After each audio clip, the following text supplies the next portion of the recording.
The following is a Comfortably Zoned Radio Network production.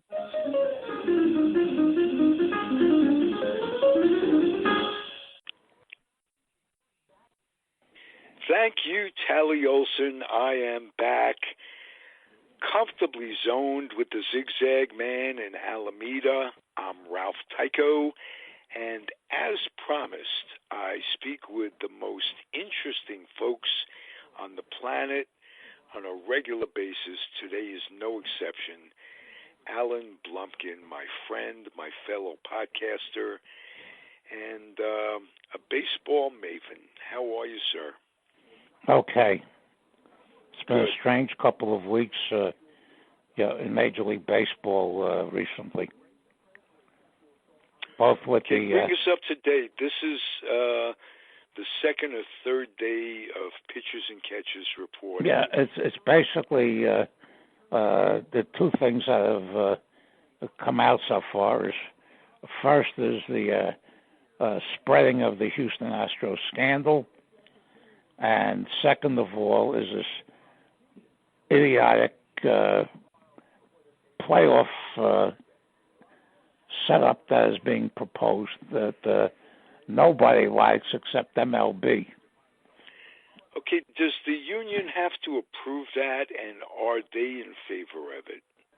I think they probably have to improve it, but the union hasn't come out with a position on this yet. Okay. But one of the yeah. What do you feel are the advantages and disadvantages? It's going to bring more money in, obviously, to MLB. Yeah, that's what they're doing. They're doing it for. Also, they're trying to deflect attention away from the Astros scandal. And basically, what this would do is two things. It would reward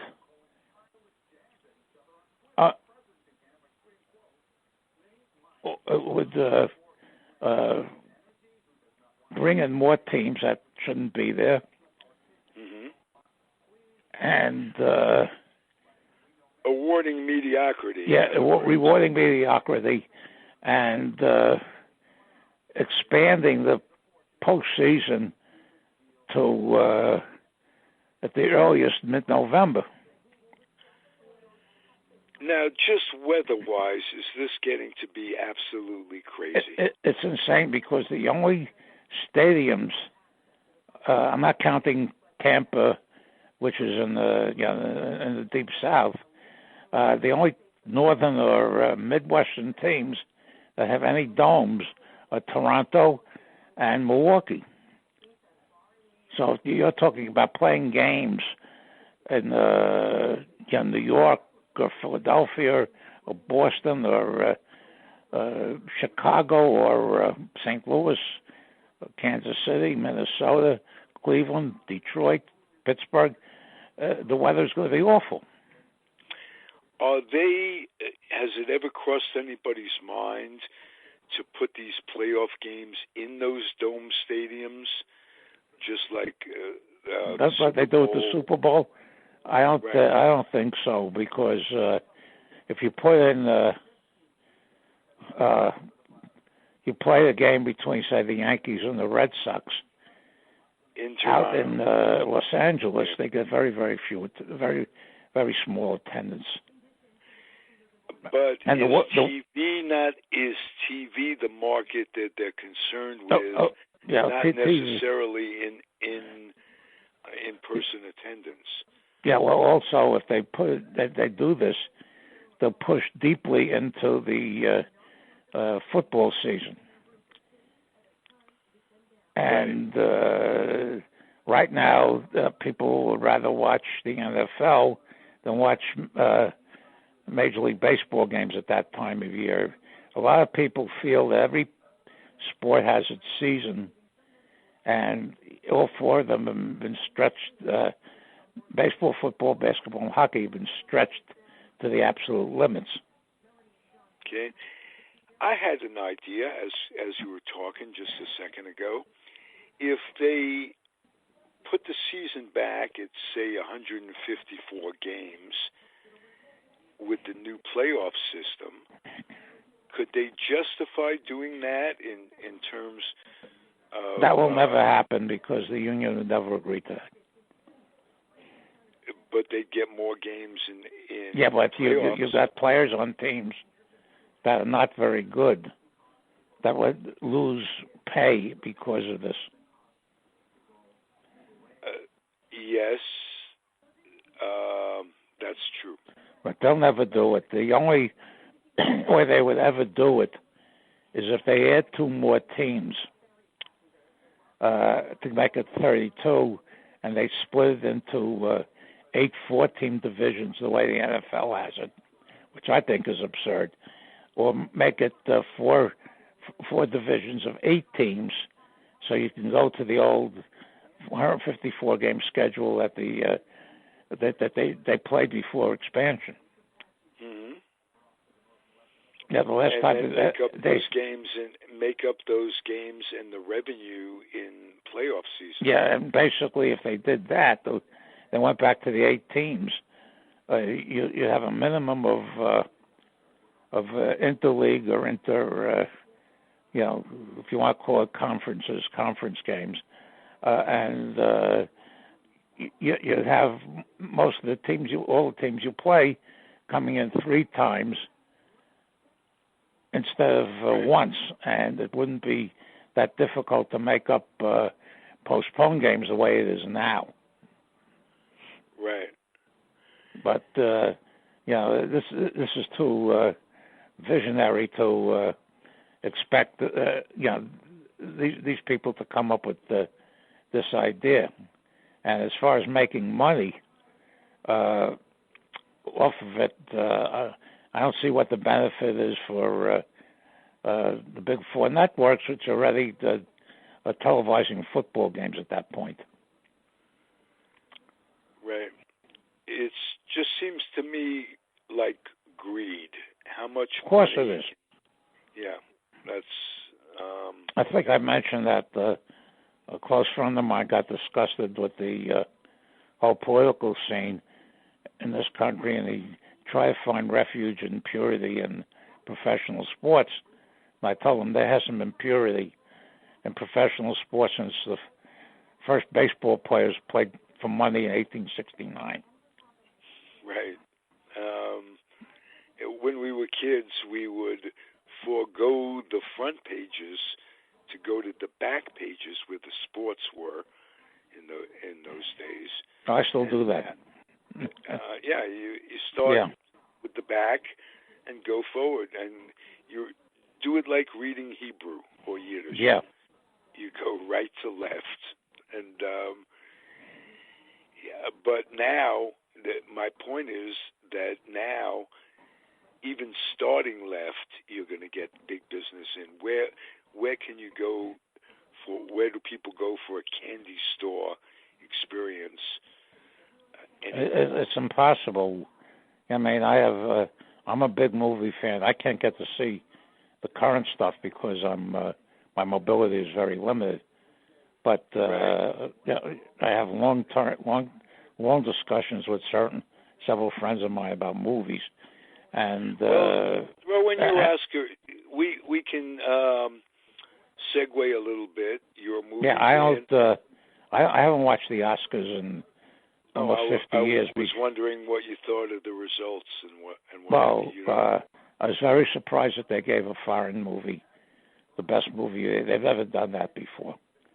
And they used to have 5 movies, in the old days, but the programs took forever.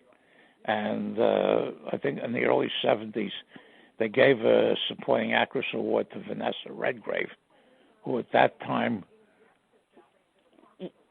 was dealing with Yasser Arafat. So I said to myself, the liberals who run the Academy wanted to show how, by giving an Arab lover, wanted to show how liberal they were.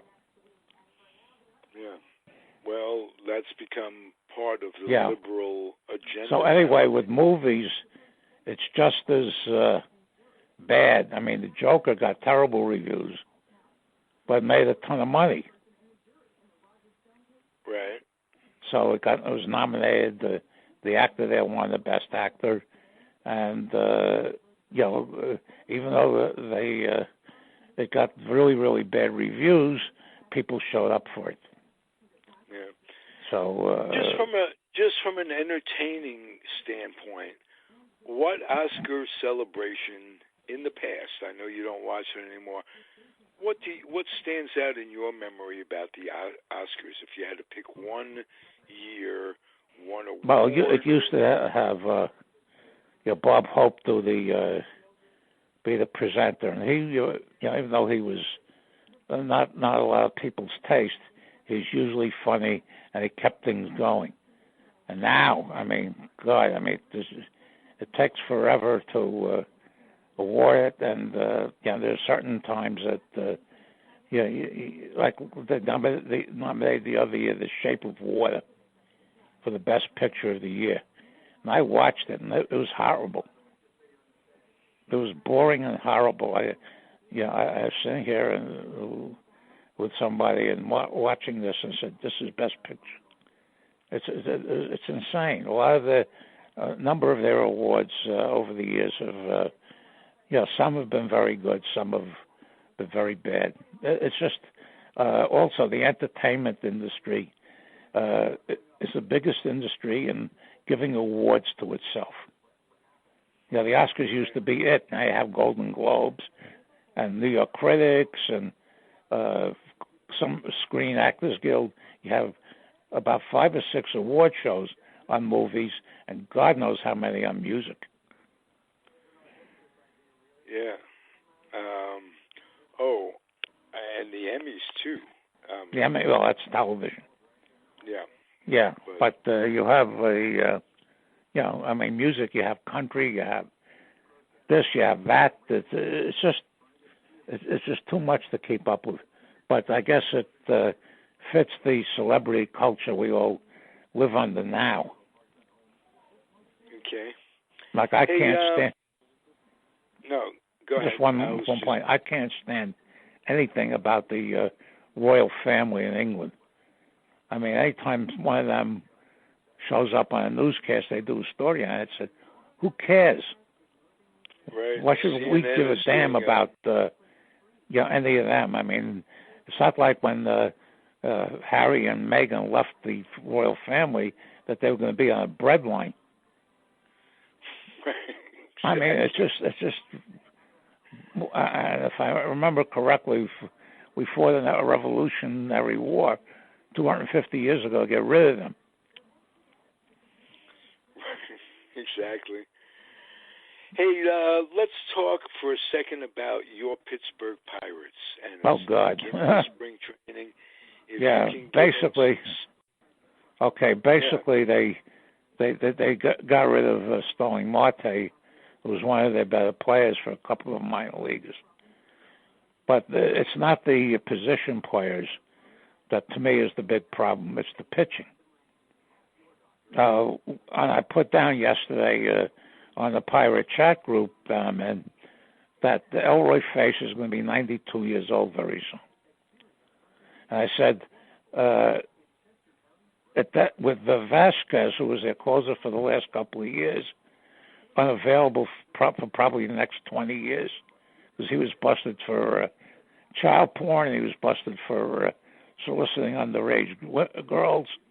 So he'll be away for quite a while. I said, Elroy Face sounds like a politician, not a baseball player. So anyway, I said Elroy Face at 92 will be better than most. Still would be better than most of the guys they're going to send out there. The starting pitching is a very big concern, and the relief pitching is a very big. Pitching on the whole is a very bad concern. The last few years, under the old management, Clint Hurdle and the pitching coach Ray Searage, they let Charlie Morton get away. They let Tyler Glasnow get away. That trade for Chris Archer turned out to be terrible, and both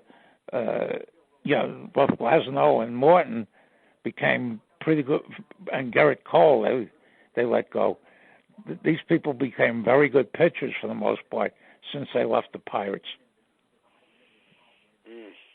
And Garrett Cole, people ask me why they get rid of Garrett Cole, and I said, he became disgusted the way the whole thing was handled in Pittsburgh, and even if he played out his option 2 years ago, he never would have re-signed with them. Alan, to me, spring training is the hope that a phenom will come along and add excitement. There's no Mickey Mantles out there. None whatsoever with Pittsburgh. No hope for anybody pushing the envelope this year. It doesn't have to be Mickey Mantle, but somebody who can make a difference. Yeah, most of the pundits expect them to lose 100. We'll join the Orioles and the Tigers and the Marlins. Yeah. Boy, just talent redistribution is needed in baseball. The rich that's never been the case. I mean, the Yankees were winning all the time. They had teams like the old Washington Senators, the ones that are in Minnesota now, the old Philadelphia A's, and the old St. Louis Browns, who were always at the bottom of the pack, except for during the war years. And the National League had the Phillies and the Boston Braves, and they had their own teams that could never compete. So it's always been a have and a have-not sport. Yeah. Like all of them are, basically. Essentially, I feel that the more an owner interferes, the worse the team is. Right. There was a story that the Dallas Cowboys may sign Tom Brady. Now, somebody asked me about that, and I said, the Cowboys are the only ones stupid enough to do that. Okay. Has he dropped? I'm not a big football fan anymore. I know, yeah. Has he dropped off his? He's 42 years old. I mean, there are certain things he can't do anymore. Okay. Is it a amicable parting between him and the Patriots? Well, if they don't have a backup, it will be very acrimonious. Okay. But I mean, from his standpoint, like he's being forced out a year early? No, I think he's just tired of the whole routine there. Okay. Is it going to come down to a coaching change as Belichick is not leaving until he feels like it. All right. But Brady has never played for a coach other than Belichick in his 20 years. Whoa. Wow. So the whole thing is, years. One of the things I don't like to is make predictions on where people are going to go, or who's going to sign who, and all of that business. Because when it happens, then I'll discuss it at length. But when it doesn't, it's still in limbo. I really don't like to do projections. Okay. All right. Anything else on your mind that you want to get off? This is podcasting itself is very cathartic. Yeah, the whole Astros situation has ballooned quite a bit. First of all, they've identified Carlos Beltran as the center of the whole thing. And, if this is true, that means his whatever qualifications he had for the Hall of Fame is shot. Oh, yeah. He was on the fence. Yeah, I thought he was deserving. Before all of this, I thought he was deserving. And that brings us to another subject about Hall of Fame. Should whatever goes down with this scandal, should that affect his going into the Hall of Fame or not? Like, that'll affect a number of Astros players as far as that's concerned. It'll affect Altuve and several others who are building, very Bergman, decent careers. Guerrero. Yeah. And Correa's hurt all the time. Springer is another one. Right. But the ramifications of this are going widespread. The teams that lost to them in the postseason, like the Yankees, are very upset that they don't take the title away from them, which baseball is never going to do. And the Dodgers, in both 2017 and 2018, lost the World Series both times. Mm-hmm. And to the Astros and the Red Sox, and Alex Cora, who was the bench coach of the Astros in 2017, was implicated, and he had to leave the Red Sox. I mean, the Mets, of course, the way they do things, they didn't do due diligence, and they hired Beltran to manage the team. Right. And there's a suit going on, which may be the first of many, by a Toronto pitcher who was sent to the minors in 2017 after he was really clobbered in an inning down in Houston. And he's saying that the scandal, he's never been back in the majors since then. He was claiming that this has wrecked his major league career. Right. And he's suing them. And this, I think I mentioned when we did this on Tuesday night a couple of weeks ago that MLB wants this to stop at the management level. They don't want the players' union to get involved. So if they try to suspend Altuve or Bregman or Springer or forever there, the union will step in and fight it. This is not like 1919 with the Black Sox. Right. Well, didn't they decide, Major League Baseball decide not to implicate any of the players? Yeah, because they didn't want to start up with the union. Okay. Now, if they had a union back in 1919, some of them probably would have, like Shoeless Joe Jackson and Buck Weaver, some of them would be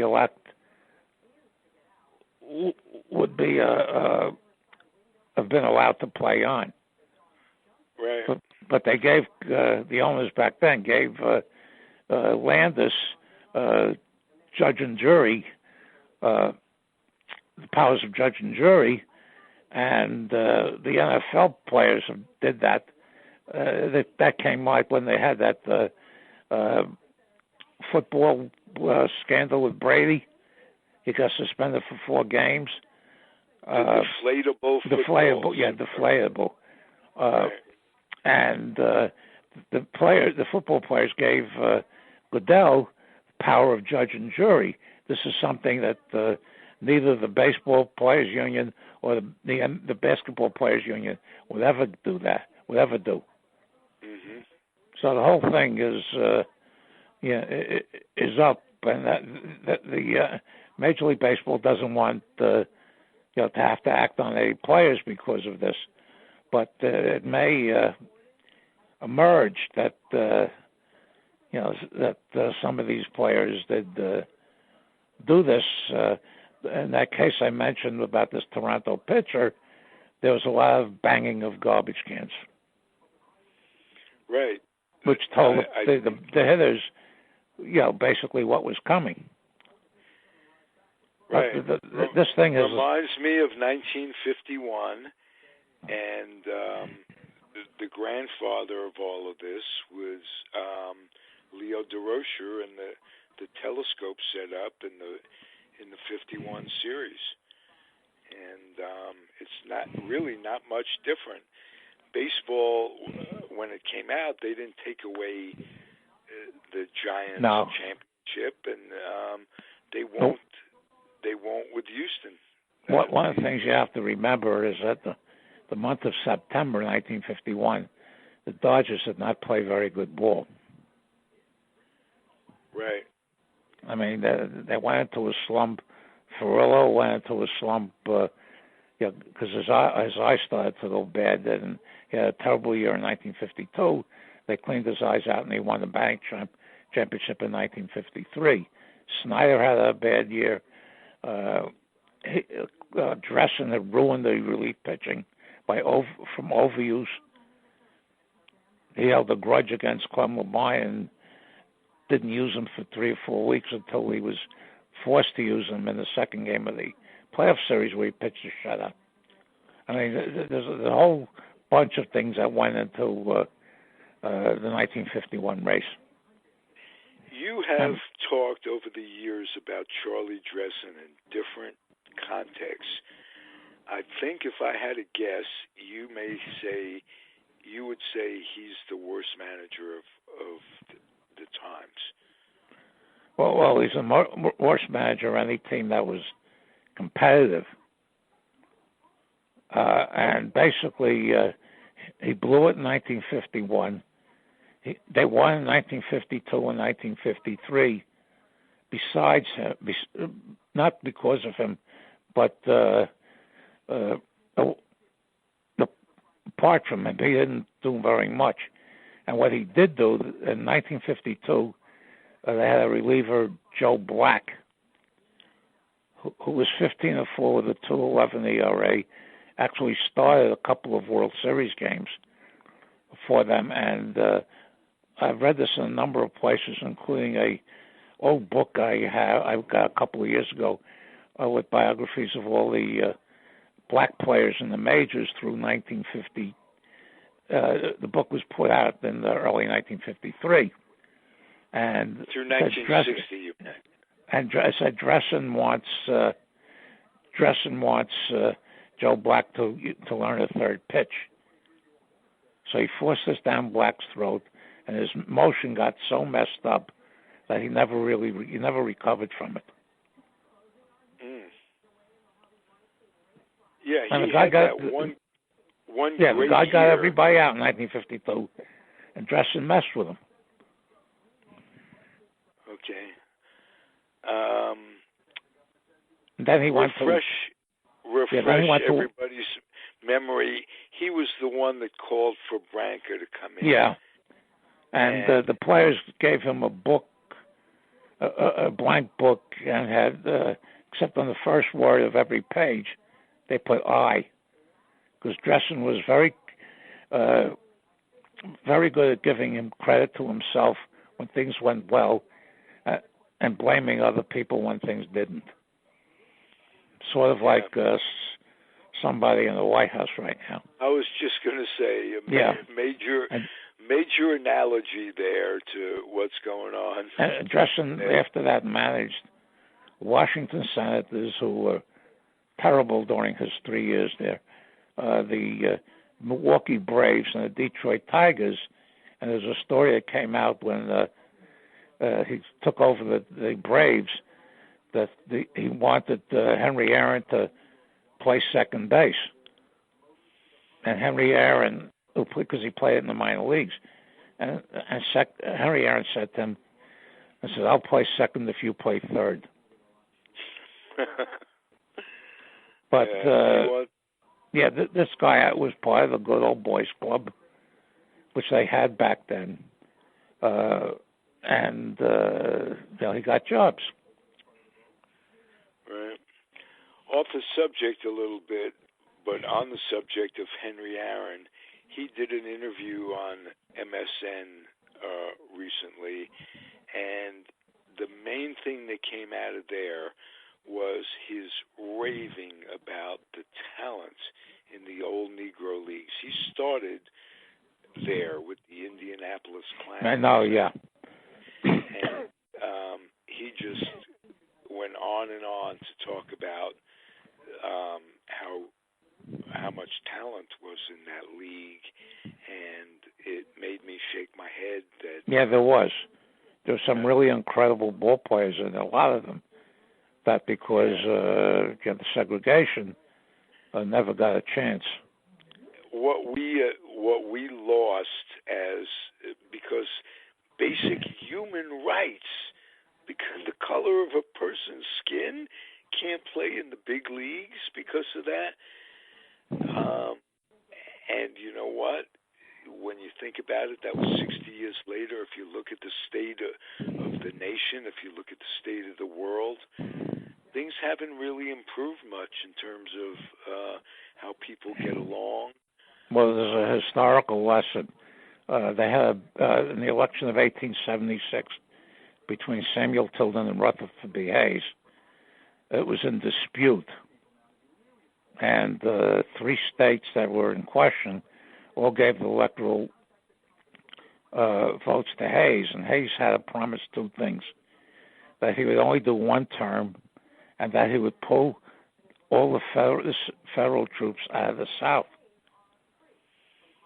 So just as soon as he pulled the troops out of the South, the old guard took over, and they instituted Jim Crow, which lasted until the 1960s. Right, if not longer. And in baseball, there are certain teams that were fairly good in integrating, like the Dodgers, the Giants, the Boston Braves, and in the American League, the Indians. There are certain teams that were not very good, the Yankees, but there are three teams that were absolutely worse than them: the Red Sox, the Tigers, and the Phillies. Right. Now, there's a story. Off baseball, just for a second, Al. I've got you. You're an historian. Do you think that changing the electoral system of electing a president would serve the country better or worse? Yeah, I think it would. The Electoral College, I think, is outmoded. Okay. How would that change things? I mean, Hillary Clinton won the popular vote. Yes, but how would that change things in the way campaigning? Well, they can't change the whole campaign. It wouldn't be spending to worry times about. All this time in Iowa and in New Hampshire and wherever. I mean, and the other thing that bothers me is, which will never change, is the Senate, because I think the senator who's the chairman of the Senate Budget Committee, who's a Republican, who I think is from Wyoming, is not going to challenge the Trump budget, which of course is an absolute disaster, and thankfully it'll never get through the House of Representatives in its form. But this guy's from Wyoming, where they have 10 grizzly bears, herd of buffalo, and other such animals. And they get equal representation in the Senate. Spoken like a true New Yorker, Al. Yeah, as we do here and you do out there. Right, exactly. It's certain things, outlive. And the reason they did that way back in the 1700s was because they needed the small states to votes to, because everything was by state back then. They needed the small states to ratify the Constitution, and a lot of the small states wouldn't do it without this provision. Right. Just like the Southerners wouldn't, they had slavery provisions, especially the 3/5 rule that they had, where when they did the population to distribute the seats in the House, every 5 black slaves counted as 3 people. Incredible. I mean, this was really, really bad, but they had to agree to this to get the Southern states to approve the Constitution. Cut to the chase. Do you think that the Constitution has been taken over now? Is democracy dead? No, I think that he's violated the Constitution on so many levels. And one of them I thought they might nail him on was emoluments, which is the clause that says presidents can't make money off of foreign countries, and he has them all in his hotels. And I read a report that Jared and Ivanka made $82 million last year. I mean, the Dems didn't help themselves when Biden's shit in the punch bowl and gave a distraction to the corruption that's going on in the White House. They could always say, look at what happened in Ukraine. This guy, why did Hunter have a job? This, that, and the other thing. And it lends credence to all of what's going on, and they can just use that as a diversion. Yeah, one of the things I told my brother yesterday was really got him upset. I said that Trump was Putin's bitch. I tried to ask him, holding up the aid to Ukraine benefited who? And the answer was Putin. And he wouldn't even let me get that far. So it's, but every time Putin, most of the time when Putin wants something, he's kissed Putin's backside. Yeah. So he says he told me that he didn't interfere with the elections. He told me that Ukraine interfered with and he believes all this conspiracy stuff. I mean, I don't really want to get into him because I could do this forever. But, I am not a big fan of his, to say the least. Okay. Who do you think is the best candidate for the Democrats to come up against him? Because he needs to be defeated. Yeah, over the ones that are active now, I think it's Klobuchar. I don't think Buttigieg will get anywhere because he's gay.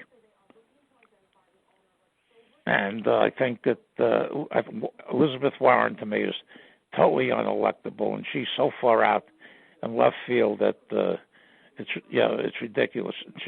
And her personality is very grating. And she talks down to people. Yeah, she talks as if she knows it all. I know that. She's got a solution. This, that, and the other thing. And, yes, that's true. Yeah, Biden. I think her mistake was confronting Bernie. Yeah. With an open microphone. Yeah. Did you call me a liar? And he was just so cool. He says, I don't want to talk about it. He didn't fall into the trap. But we'll see how he does in places like South Carolina, where that statement, she is really tanked. And Biden, I think, is really out of it. Yeah, I think Klobuchar is going to improve as this goes on. And if she can't get the nomination, I'd rather it go to Bloomberg or Tom Steyer, because they have enough money to tell Trump. Trump is already in a Twitter war with Bloomberg. Yes, but there are things about all of the candidates that aren't good. Well, that's the way it always is. Going to have a hard time getting the black vote. Look, the first presidential election I ever voted in was 1964, and Lyndon Johnson crushed Barry Goldwater. And Lyndon Johnson was a great president after he succeeded Kennedy, up until the time he was elected, and then he gave us Vietnam. Right. So all of them have that. Let's not forget that he was the one, not Kennedy, but he was the one, Johnson, to get the civil rights. Yeah, but that was before he was elected. Right, that's what I'm saying. Okay, and basically all of them have their flaws. Even Washington and Lincoln and Jefferson, all the ones that we lionize, had certain flaws. But those three, say the piece, the good way overtook the bad. But they're human beings, and none of them are perfect. Woodrow Wilson got to the point. Another one was I idolized when I was a lot younger. He got to the point where he thought he was God. Yeah. And after he had that stroke, if you're talking Woodrow Wilson, if he took he was an isolationist. Yeah. I thought that was terrific for his time.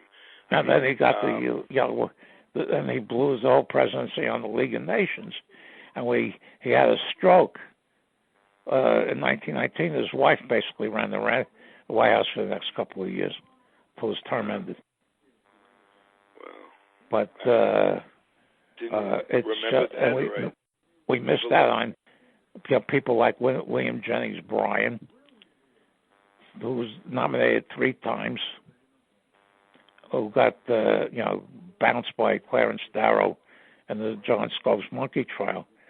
So basically, there are a lot of people that we were better off not electing. And we got one now. Yeah, we got one now who awards the Presidential Medal of Freedom. Yeah, oh God, when I heard to that, Rush frickin' Limbaugh. Yeah, when I heard that, I almost got sick.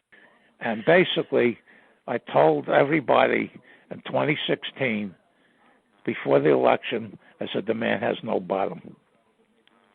I've been quoted by certain friends of mine on that. Every time you think he's at bottom, he always goes lower. That was as low as anything he's done since he stood up on stage and mocked the handicapped journalist. Yeah.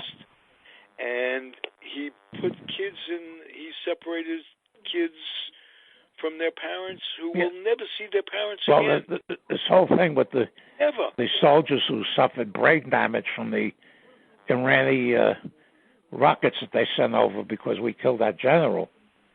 And he's passing it off as headaches. It's headaches. Yeah. He can't understand what the problem is. No, he can't understand anything, really. And the big bad thing about him is he doesn't want to. He's a combination of ignorance and arrogance, and that is extremely dangerous. Mm-hmm. And couple that with unlimited amount of funding. He never had He never had to balance a budget of his own. He has never apologized or said he was sorry about anything. He has never taken any responsibility for anything since he was 2 years old. And his whole life they've had, as you mentioned earlier, he's had enablers. And the first ones were the banks who loaned him money when he was about to go bankrupt. Well, one final thing when we're blaming folks for the situation, the senators who not to convict him. I'm not saying that. That's not what I'm thinking. Just to get witnesses and documents so you could have a fair trial. If they find him after a fair trial to be not guilty, if they don't want to impeach him, fine. But what justification for not calling witnesses? How's that going to look in history? How are these people going to go down with not making it a fair trial? And nobody mentions this. I didn't hear it mentioned during the whole impeachment show that Mitch McConnell's wife is Trump's Secretary of Transportation. So to me, and to anybody who went to law school for even a day, that's a conflict of interest. Right. And nobody called him on that. Nobody. Well, he said before it went to the Senate, I've made up my mind, and I'm going to vote to acquit.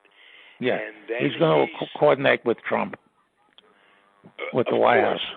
But he takes a pledge after that to be fair and impartial, and nobody called them on that. McConnell has gotten away with everything. Yeah. The big thing, of course, was denying Obama the Supreme Court seat, even to hear the nominee after Scalia died. then letting Kavanaugh skate through that. Yeah, and basically, McConnell is extremely corrupt himself. Yeah. But his grip on the senators are iron. Also, there's going to be a big concerted campaign in Maine to drive Susan Collins out of office. I hope so. That was disgraceful. Yeah. For her, she's troubled. For her she's to concerned. recognize that there was wrongdoing. Yeah. Use the excuses he's learned his lesson. It would be the first lesson he ever learned. Trump has never learned his lesson. And just yesterday they asked him, what lesson did you learn? And he says, I learned that the Democrats are this, that, and the other thing. That was his lesson. No, he never learns anything. Yeah. Yeah. It's scary. Are you afraid, like I am, that we've lost democracy forever? Not yet. If he gets us into a war with Iran or anybody else, then that's it.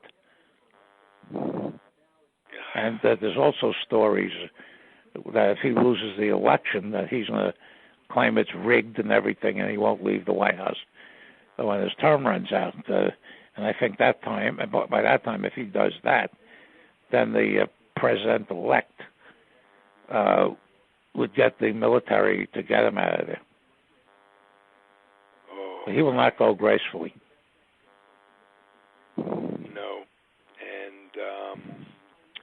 And I wonder how much influence other countries still have over the election. In other words, well, the other countries laugh at him. Yeah. They think he's nuts. All right.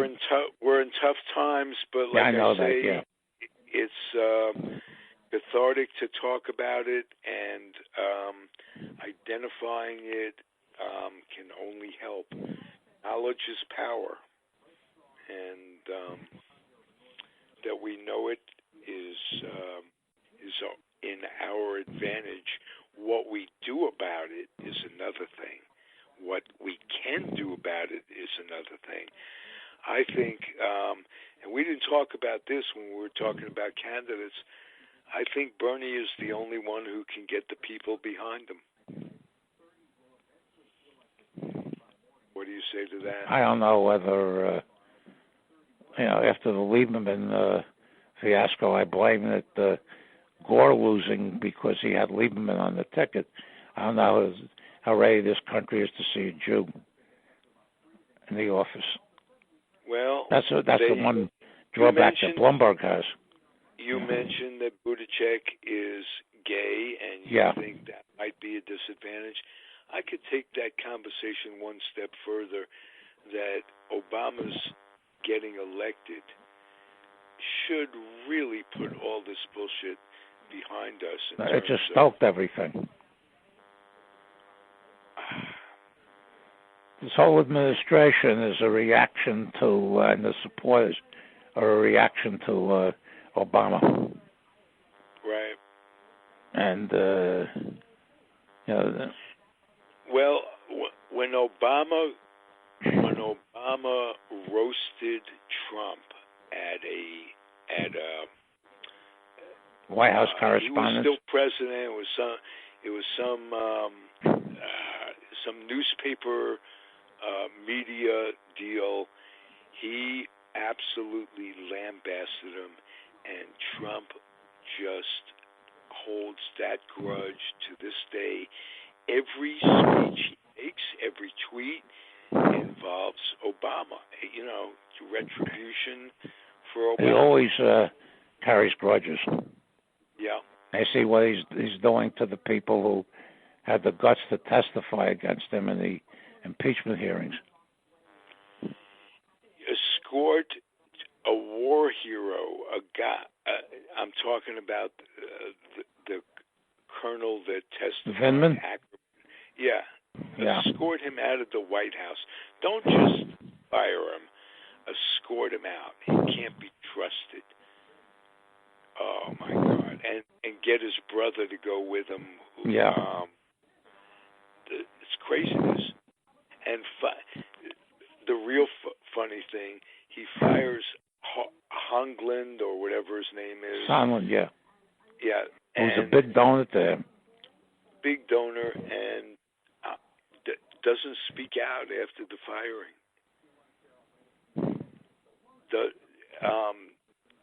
It's just crazy.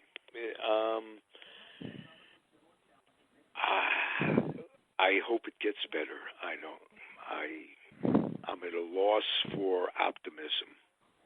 When I had the heart surgery last June, when I came out of the anesthesia, the first thing I asked somebody, is Trump still president? I said yes. I said, oh my God. Right. Well, but the one you're thing right, I it's say, very, very scary. It gives all of us old folks reason to live so that we could outlive some of these people like McConnell and whatever. My whole goal is, I'm 76. Be 77 in a few months. So my whole goal is to outlive Trump. Yeah. All right, Alan. All right. As usual, a terrific show. I enjoy chatting with you on all different topics. Okay, please let me know when you're going to post this. I have some fans out there. I'll post this within a day or so. Thank you. You be well, my friend, and you too. We'll talk Say hi to to Tally very soon. And okay. Enjoy the New York for what it is. Okay. I'm saying sure you miss it a lot. Yeah. Tongue in cheek at 15 degrees. Sorry you're going through it, my friend. Well, look, I mean, I made the big mistake by not getting out of here after I retired, so I'm paying for it now. Okay. What are you going to do? Scream and yell? You're that's warm. Not gonna you do have anything. A place. Yeah. You have, and have a very nice. You're an asset to the world, so keep on keeping on, my friend. Okay. And thank you very much. For those of you listening, this is Alan Blumkin on the line.